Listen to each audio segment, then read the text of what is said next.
ဘိုဘန်တွေဟာဆိုလို့ရှိရင်နိုင်ငံရဲ့စီးပွားရေးကိုကာကွယ်ဖို့ကိုယ်နိုင်ငံသုံးငွေကြေးရဲ့တန်ဖို့အလွန်အကျွံကျဆင်းသွားတာမျိုးမြင့်တက်တာမျိုးတွေကနေပြီးတော့မှထိန်းကြီးဖို့ပေါ့နော်ပြီးတဲ့အခါမှာနိုင်ငံတကာငွေပေးချေမှုတွေပြုလုပ်ဖို့နဲ့ဗန်နာရေးအကျက်အသေးတွေရှိလာခဲ့မယ်ဆိုလို့ရှိရင်ရင်ဆိုင်နိုင်မှုရာအတွက်ဆိုလို့ရှိရင်ဒါ foreign reserve တွေကိုထိန်းသိမ်းထားကြရတာမျိုးတွေဖြစ်ပါတယ်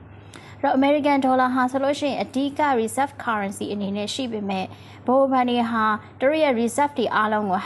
100% American dollar တစ်မျိုးတည်းပဲတင်ဆဲမထားချင်ကြပါဘူးပေါ့နော်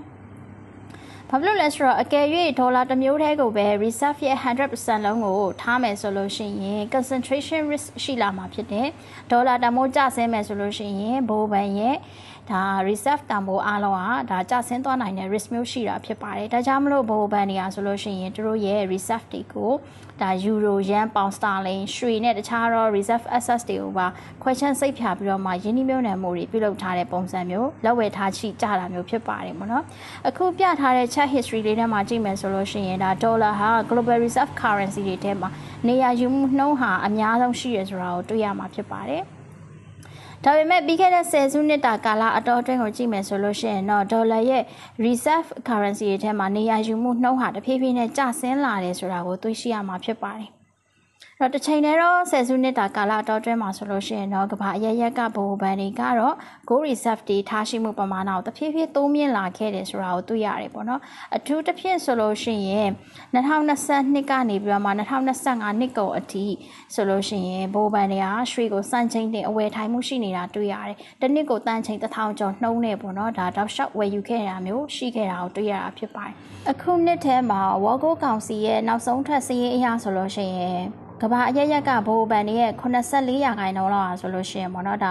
လာမဲ့9နှစ်အတွင်းပေါ့ရွှေကိုဆက်လက်ပြီးတော့မှဝယ်ယူထားမယ် gold reserve ကိုထပ်ပြီးတော့မှအင်တိုက်အားတိုက်ဖြည့်တင်းကြဖို့မှန်းထားတယ် dollar reserve အချိုးကိုတဖြည်းဖြည်းနဲ့ short ချဖို့ရာအတွက်ကိုဒါမှန်းထားကြတယ်လို့သိရတာမျိုးဖြစ်ပါတယ်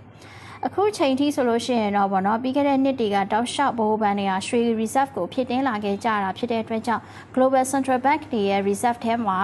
ရွှေ reserve ပေါ့နော်ရွှေနေရာယူမှုနှုန်းဟာဆိုလို့ရှိရင်29%လောက်အထိမြင့်တက်လာပြီပဲဖြစ်ပါတယ်ဒါပေမဲ့တခြားတော့ currency reserve တွေစုစုပေါင်းอ่ะဆိုရင်59%ရှိတာဖြစ်တဲ့အတွက်ကြောင့်ရွှေဟာတိတိတတ်တာပေါ့နော်ဒါ reserve ထားရှိမှုနှုန်းဟာနည်းနေသေးတယ်ဆိုတာမျိုးကိုသိရနိုင်ပါတယ်ဒါကြောင့်လာမယ့်ကာလတွေမှာဘိုဘန်တွေကရွှေကိုဆက်လက်ပြီးတော့မှဝယ်ယူထားဖို့ရှိနိုင်တဲ့အနေအထားမျိုးဖြစ်နေကြောင်းကိုသိနိုင်တာမျိုးဖြစ်ပါတယ်ပြီးတော့အခုလက်ရှိဖြစ်ပေါ်နေတဲ့ပေါ့နော် geopolitical tension တွေကြောင့်မလို့ဒါကမ္ဘာလုံးဆိုင်ရာ inflation မြင့်တက်လာနိုင်တယ်စီးပွားရေးအကျပ်တဲတွေရှိလာနိုင်တဲ့အနေအထားမျိုးတွေဆက်ပြီးတော့မှပေါ့နော်ဒါမြင့်တက်နေတွေ့ရဘိုးဘန်တွေဟာ free reserve ကိုဖြစ်တင်မှုတစ်ဆိုင်မမတ်လုံနိုင်ခြင်းအနေအထားမျိုးဟာရှိနိုင်ပါတယ်ဗီဒီယိုလေးကိုကြည့်ရှုပေးကြတဲ့အတွက်အားလုံးကျေးဇူးတင်ပါတယ်ရှင်